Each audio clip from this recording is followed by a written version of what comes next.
Bismillahirrahmanirrahim. Assalamualaikum warahmatullahi wabarakatuh. Perkenalkan, nama saya Muhammad Yusril Nur, NIM 30100119074.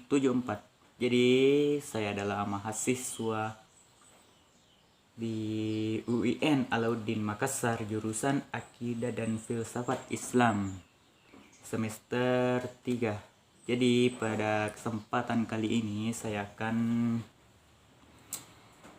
menjelaskan beberapa materi yang telah saya pelajari di mata kuliah psikologi agama. Jadi pada teman-teman tetap tonton video ini, dan sebelum kita lanjut, simak pembukaan berikut ini.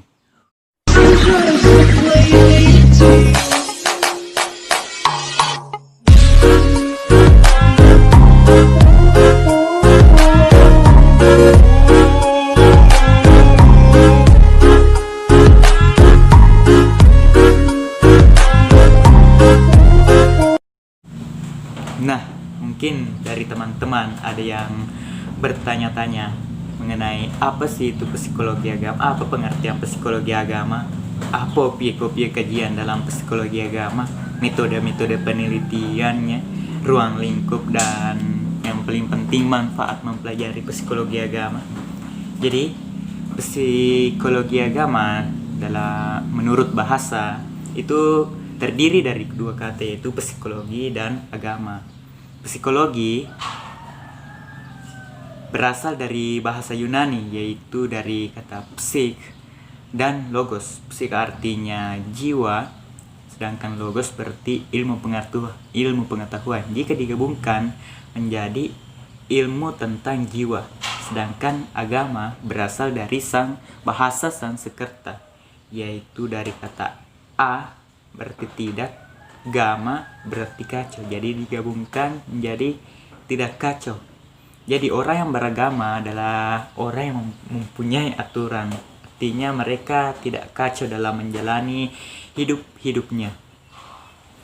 Dan jika digabungkan di psikologi agama, artinya adalah suatu cabang ilmu yang mempelajari tentang perilaku atau proses mental seseorang dalam menjalankan agamanya atau dalam beribadah sesuai dengan aturan-aturan agamanya. Kemudian, apa sih objek kajian dari psikologi agama? Jadi objek kajian dalam psikologi agama sesuai yang saya catat dan pelajari itu ada dua. Yang pertama kesadaran beragama, yang kedua pengalaman beragama. Dan selanjutnya metode penelitian yang dilakukan dalam psikologi agama. Jadi dalam metode penelitian dalam ilmu psikologi agama sama halnya dengan metode-metode penelitian yang dilakukan oleh orang-orang banyak, yaitu yang pertama metode survei, kedua riwayat kasus, observasi, eksperimen, personal dokumen, kuesioner, dan wawancara. Selanjutnya lagi ruang lingkup dalam psikologi agama. Jadi lapangan penelitian dalam psikologi agama meliputi perasaan, proses ibadah, kesadaran beragama, dan pengaruhnya terhadap kehidupan seseorang atas dasar kepercayaan tersebut. Dan yang paling penting, manfaat mempelajari psikologi agama. Apa sih manfaat mempelajari psikologi agama? Jadi dalam mempelajari psikologi agama itu terdapat banyak manfaat, teman-teman. Jadi janganlah berkecil hati mempelajari psikologi agama. Kenapa? Karena dalam mempelajari psikologi agama begitu banyak manfaat yang dapat diberikan. Misalnya yang pertama, menanamkan cara berpikir positif, menanamkan kecerdasan kreatif, menanamkan kecerdasan emosional, membangun kecerdasan spiritual sebagai fungsi edukatif, sebagai fungsi penyelamat, sebagai fungsi perdamaian, sebagai fungsi sosial kontrol, sebagai fungsi memupuk solidaritas, dan sebagai fungsi transformatif. Nah, itulah konsep-konsep dasar dalam psikologi agama. Nah, selanjutnya mungkin setelah mengetahui tentang apa itu psikologi agama, teman-teman kini mulai bertanya-tanya, bagaimana sih sejarah psikologi agama? Jadi, awal kajian psikologi tentang gejala-gejala keagamaan secara sistematis dimulai oleh penelitian J. Stanley Hall pada tahun 1881 Masehi tentang gejala religious conversion atau perubahan kehidupan beragama secara dramatis, termasuk pindah agama di kalangan remaja. Jadi pada awalnya di sini psikologi agama belum dibagi atau belum dipisahkan oleh psikologi secara umumnya. Dan J. Stanley Hall ini merupakan sosok yang pertama memulai kajian mengenai psikologi tentang keagamaan. Kemudian pada tahun 1899 terbit buku pertama berjudul The Psychology of Religion yang ditulis oleh Edwin Diller Starbuck. Kemudian pada tahun 1900 George Albert Coe menerbitkan buku yang berjudul The Spiritual Life. Bidang psikologi agama mulai kelihatan sosoknya ketika William James, yang juga dikenal sebagai pelopor psikologi modern di Amerika, menyampaikan kuliahnya di Edinburgh University pada tahun 1900 sampai 1901. Kuliah-kuliah ini kemudian dikumpulkan dalam sebuah buku monumental yang berjudul The Varieties of Religious Experience. Nah, itu sejarah awal munculnya psikologi agama. Nah, setelah mengetahui sejarah dari psikologi agama, kemudian kita masuk ke psikologi agamanya. Yang pertama itu perkembangan keberagamaan pada individu. Jadi dalam perkembangan beragama seseorang dibagi atas 3, yaitu yang pertama masa anak-anak, masa remaja, dan masa dewasa. Yang pertama masa anak-anak. Jadi di sini pada masa anak-anak, yaitu sekitaran umur 1 sampai 12 tahun,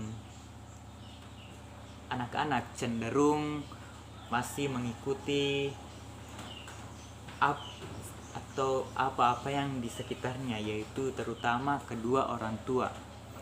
Jadi anak-anak di sini sangat bergantung kepada orang tua. Jadi orang tua lah yang akan menuntunnya tentang kedewasaan beragamanya nanti. Jadi di sini di masa anak-anak, orang tua seharusnya membangun dasar-dasar beragama seseorang atau anak mereka, yaitu dengan mengajarinya siapa Tuhan, mungkin pengalaman teman-teman atau orang-orang lain yang pernah teman-teman lihat anak-anak mereka atau adik-adik teman-teman bertanya kayak, apa itu Tuhan? Siapa itu Tuhan? Jadi di sini orang-orang di sekitar anak-anak mempunyai peran penting untuk mengajarkan anak-anak untuk mengetahui tentang agama. Dan selanjutnya pada masa remaja. Jadi di sini pada masa remaja, proses mencari ilmu pada remaja sudah sedikit luas dibandingkan dengan anak-anak. Mereka mungkin sudah mempunyai teman yang banyak, bergaul di sekolah atau di tempat-tempat lain sesuai dengan organisasinya atau komunitasnya misalnya. Jadi di sini masa remaja sudah meningkat satu level dari atau beberapa level dari masa anak-anak. Jadi pada masa remaja orang mulai mencari siapa jati dirinya dan mulai untuk mencoba menentukan apa tujuan hidup mereka. Jadi di sini mereka juga sudah mulai memilih jalan hidupnya. Jadi mereka sudah mempunyai pemikiran. Jadi oleh sebab itu pendidikan dan fungsi orang-orang di sekitarnya sangat mempengaruhi kehidupan remaja pula. Dan selanjutnya pada mereka sudah dewasa, jadi manusia sudah mulai bisa menentukan apa tujuan hidup mereka, sudah menentukan agama mereka tanpa dipaksa. Jadi di sini dalam kedewasaan beragama, manusia sudah mampu menentukan atau mendalami apa yang telah mereka pilih. Misalnya contoh mereka misalnya telah memilih agama Islam, maka mereka tanpa disuruh seharusnya melakukan kewajiban-kewajiban dalam ajaran-ajaran agama Islam. Jadi mereka sudah melakukan sholat, puasa, zakat, dan ibadah-ibadah lainnya. Nah, itulah perkembangan keberagamaan dalam individu. Nah, selanjutnya dalam psikologi agama ada agresi dan altruisme. Jadi mungkin teman-teman sudah familiar dengan kata agresi, yaitu seperti agresi militer yang dilakukan pada perang dunia, atau yang masih sering kita dengar isunya di jalur Gaza, yaitu tentang agresi militer Israel terhadap rakyat Palestina. Jadi agresi merupakan perilaku yang dimaksudkan menyakiti orang lain, baik secara fisik maupun psikis. Jadi dalam maksud untuk menyakiti orang-orang itu disebut dengan agresi. Tetapi kalau teman-teman secara tidak sengaja menyakiti seseorang, itu tidak termasuk agresi. Jadi agresi itu adalah sebuah sikap yang tidak baik, karena sikap ini bertujuan untuk menyakiti orang lain. Dan agresi bukan hanya tentang menyakiti orang lain, bisa juga terhadap hewan-hewan di sekitar kita atau makhluk-makhluk hidup yang lainnya. Kemudian altruisme. Nah, altruisme ini adalah sebuah sikap yang baik. Jadi mungkin teman-teman nantinya bisa menjadikan sikap altruisme itu dalam diri teman-teman. Jadi altruisme adalah perhatian terhadap kesejahteraan orang lain tanpa memperhatikan diri sendiri. Artinya sikap ini merupakan sikap yang paling mulia di antara sikap yang lainnya, karena sikap ini memperhatikan orang-orang di sekitarnya. Lawan dari sikap ini adalah sikap egois. Jadi kalau sikap egois mungkin tidak boleh ditanamkan dalam diri teman-teman.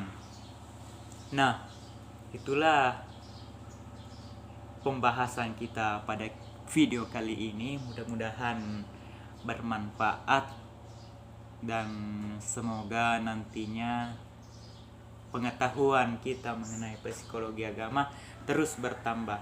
Nah, teman-teman, sebelum saya akhiri video ini, jangan lupa like dan subscribe video ini dan terus mendukung channel ini. Nah, saya akhiri dengan ucapan Assalamualaikum warahmatullahi wabarakatuh.